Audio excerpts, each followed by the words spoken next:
लेकिन राहुल जी ने कभी महाभारत शायद, अब मुझे तो पता नहीं, पढ़ा भी नहीं पर देखा भी नहीं होगा शायद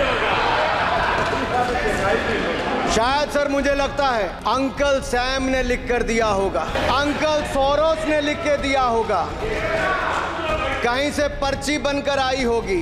कमल का अगर शब्द का प्रयोग राजीव नाम के लिए भी किया जाता है, कमल के फूल को अगर राजीव कहेंगे तो वो भी है। राजीव को हिंसा के साथ जोड़ने की बात कही, कमल को हिंसा के साथ जोड़ने की बात कही।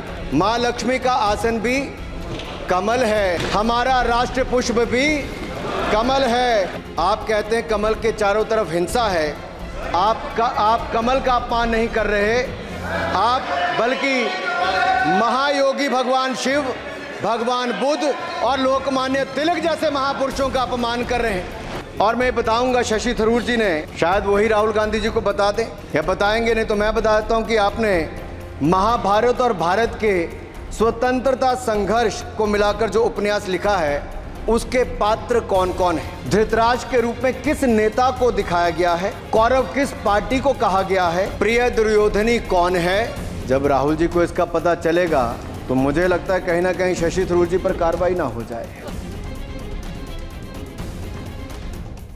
शशि थरूर जी कहाँ हैं, कहीं छिप तो नहीं गए? आज शो कॉज हो सकता है। इससे जुड़ा हुआ नाम राजीव भी है, और राजीव आप जानते हैं किसका नाम है, आप सब जानते ही हैं। तो क्या उनको भी बुरा समझते, क्योंकि इन्होंने कहा, इन्होंने राजीव को हिंसा के साथ जोड़ने की बात कही, कमल को हिंसा के साथ जोड़ने की बात कही। लेकिन मैं कहना चाहता हूं माँ लक्ष्मी का आसन भी कमल है, हमारा राष्ट्र पुष्प भी कमल है। और जिस पद्मासन मुद्रा में सिंधु सभ्यता में भगवान शिव की पशुपति नाथ के रूप में मूर्ति मिली थी, लोकमान्य तिलक पद्मासन मुद्रा में ही समाधिलीन हुए थे। आप कहते हैं कमल के चारों तरफ हिंसा है, आप कमल का अपमान नहीं कर रहे, आप बल्कि महायोगी भगवान शिव, भगवान बुद्ध और लोकमान्य तिलक जैसे महापुरुषों का अपमान कर रहे हैं। इसलिए अगली बार कमल के बारे में बोलने से पहले थोड़ा सोच कर बोलिए कि आप किस किस का अपमान कर रहे हैं। और केवल रील के नेता मत बनिए, मीम्स आपकी खूब बनती है। रियल नेता बनने के लिए सच बोलना पड़ता है। और सर कुछ लोग एक्सीडेंटल हिंदू हैं और महाभारत का ज्ञान भी एक्सीडेंटल है। और उस नेता के अलावा और कौन नहीं जानता कि महाभारत में अभिमन्यु का वध 7 महारथियों ने मिलकर किया था, जयद्रथ, दुर्योधन, दुशासन, कर्ण, द्रोणाचार्य, कृपाचार्य और शकुनी। लेकिन राहुल जी ने कभी महाभारत शायद, अब मुझे तो पता नहीं, पढ़ा भी नहीं पर देखा भी नहीं होगा शायद सर मुझे लगता है अंकल सैम ने लिख कर दिया होगा, अंकल सोरोस ने लिख के दिया होगा, कहीं से पर्ची बनकर आई होगी और कूल डूड बनने का प्रयास किया होगा। मैं इतना ही कहूंगा, कल जो चक्रव्यूह में फंसाने की बात कर रहे थे वो कर्ण को करना कह रहे थे, कृपाचार्य जी को कृपचाय बोल रहे थे। चलिए छोड़िए उसको। अध्यक्ष जी, कल तो ऐसा लग रहा था सदन के अंदर महाभारत पर इतना सारा ज्ञान दिया गया कि एक समय ऐसा लगा BR चोपड़ा के महाभारत के धारावाहिक का संगीत गूंजने लगा हो। और कहीं ना कहीं उन्होंने एक बार महाभारत पढ़ने के लिए फिर प्रेरित किया। मगर इस बार महाभारत पर मैंने एक नई पुस्तक पढ़ी जो उनकी पार्टी के विद्वान सांसद, जो इस सदन के सदस्य भी हैं, उन्होंने लिखी है। और उस पुस्तक का नाम है the great Indian novel. Rahul ji को अगर महाभारत और चक्रव्यूह के विषय में विस्तृत जानकारी लेनी है तो अपने उस सांसद से वो संपर्क कर सकते हैं। और मैं बताऊंगा शशि थरूर जी ने शायद वही राहुल गांधी जी को बता दें या बताएंगे, नहीं तो मैं बता देता हूं कि आपने महाभारत और भारत के स्वतंत्रता संघर्ष को मिलाकर जो उपन्यास लिखा है उसके पात्र कौन कौन हैं। इस उपन्यास में धृतराष्ट्र के रूप में किस नेता को दिखाया गया है, कौरव किस पार्टी को कहा गया है, इस उपन्यास में प्रिय दुर्योधनी कौन है। जब राहुल जी को इसका पता चलेगा तो मुझे लगता है कहीं ना कहीं शशि थरूर जी पर कार्रवाई ना हो जाए। लेकिन क्या है साहब, ये लोग तो संविधान दिखाते थे, पढ़ते नहीं थे। मैंने उस दिन पूछ लिया कितने पन्ने होते, तो वो भी नहीं बता पाए। मैंने उसके बाद पूछा कि ये जो आप संविधान की कॉपी लेकर चलते हो, इसका प्रीफेस पढ़ा है, इसका फॉरवर्ड पढ़ा है, इसकी प्रस्तावना किसने की है।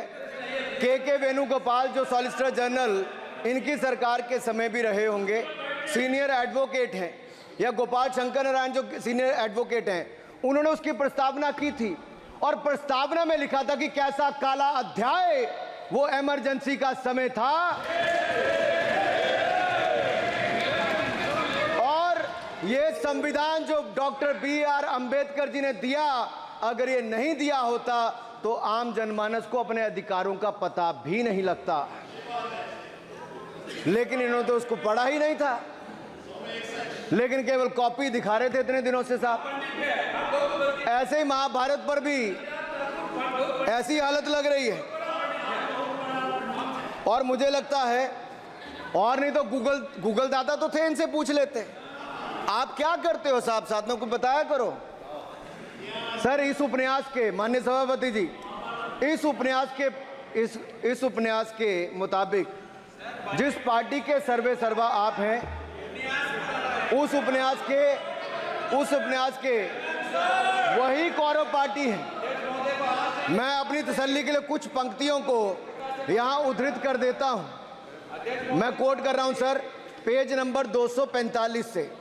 The India of which Dhritarashtra assumed the leadership on 15th August 1947 had just been through a cathartic process of regeneration, another stage in this endless cycle. अब 15 अगस्त 1947 को प्रधानमंत्री के रूप में मोदी जी तो नहीं थे, और ये कह रहे हैं कि जिन्होंने 15 अगस्त 1947 को उस समय वो सत्ता ली थी वो धृतराष्ट्र थे। तो धृतराष्ट्र किसको कहा गया? धृतराष्ट्र को किसको कहा गया? अब आपने मुझे बांध रखा है। कल स्पीकर ने कहा है, स्पीकर महोदय ने कहा कि उस समय के लोगों का नाम नहीं लेना। तो प्रथम प्रधानमंत्री जी को धृतराष्ट्र मैंने नहीं कहा, इनके अपने ही सांसद ने अपने ग्रेट इंडियन नॉवल में कहा है। शशि थरूर जी कहाँ हैं? कहीं छिप तो नहीं गए? आज शो कॉज हो सकता है। फिर देखिए प्रिय दुर्योधनी और धृतराष्ट्र के विषय में क्या लिखा है। I quote from page 293। In Delhi blind Dhritarashtra ruled with Priya Duryodhani by his side and he pledged the nation not so much to the gas and hot water of his Fabian preceptors, but to smoke and steam of the modern industrial revolution. Their ancestors had denied this country. Sir ये सबको पता है कि इस देश के एकमात्र Fabian Samajwadi कौन थे, और ये फैबियन समाजवादी कौन थे उसके बारे में किसी और ने नहीं, आपके ही सांसद ने लिखा है। अरे वाह, इसमें तो आगे इमरजेंसी की चर्चा भी है, और जिसे इंदिरा गांधी जी ने थोपा था। और इमरजेंसी के लिए उपयोग किया है। Saugata dada, you are not Shashi Tharoor, please. ये देश इनकी यातनाओं का सर भुगत भोगी रहा इमरजेंसी के समय, और वो काला खंड, वो काला अध्याय वो देश कभी भूल नहीं पाएगा, जिसने देश के लोगों को कठिन शब्द इमरजेंसी के बारे में भी बताया। सर तो हम चर्चा कर रहे थे द ग्रेट इंडियन नॉवल के अध्याय 7th बुक की, जिसमें प्रिय दुर्योधनी और उनके प्रिय पात्र शकुनी शंकर डे देश में आपातकाल लगाने की योजना बना रहे थे। सर मैं पढ़ता हूं कि शकुनी ने क्या कहा। I quote, what you could do now is to declare an internal seize a grave threat to the stability and security of the nation ये जिस from बुक से आप internal disruption. जिस बुक को आप कोट कर रहे हैं उस बुक को आप सबमिट कर दीजिए। मैं कर दूंगा साहब, एक कॉपी आपको भी भिजवा दूंगा साहब, मैं एक टेबल पे भी रख दूंगा। So what you could do now is to declare an internal seize, a grave threat to the stability and security of the nation from internal disruption. No one has ever defined the permissible procedures under an internal seize, which leaves it to more or less up to us to define them, Shakuni added. And the next, sir, from page 366, I quote, not to mention censorship of the press. Press hai? Not to mention censorship of the press, which is nowhere explicitly ruled out in the Constitution. Suspension of certain fundamental rights, free speech, assembly, and that sort of things, and measures to put up the judiciary in their place, said Shakuni. Kindly sit down. Sir, Kindly sit down. ये किसी और ने नहीं, और मैं कहना चाहता हूं सर, माननीय अनुराग जी, एक किताब गौरव जी को भी भिजवा दीजिएगा। मैं खरीदेंगे सर, मैं कॉपी गौरव जी को भिजवा दूंगा सर। सर, इसमें जिनकी मैं बात कर रहा हूं वो हमारे उस समय की, सर उस समय की प्रधानमंत्री थी जिन्होंने इमरजेंसी लगाई थी। एक नेता की स्वर्गीय दादी जी भी हैं, और मैं उनके नाम के आगे प्रियदर्शनी भी लिखा जाता था, और उन्होंने इमरजेंसी लगाई थी। लेकिन माननीय सभापति जी, मैं कहना चाहता हूं, दुशासन और दुर्योधन दोनों बहुत ही दुष्ट और बदमाश हो सकते थे, लेकिन उन्होंने भी कभी इमरजेंसी नहीं लगाई थी।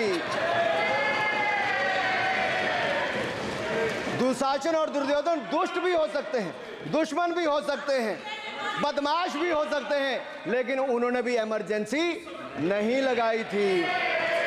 सर, पूरे उपन्यास में 74 बार कौरव और कौरव पार्टी की चर्चा हुई, हर एक में कांग्रेस का चरित्र झलकता है।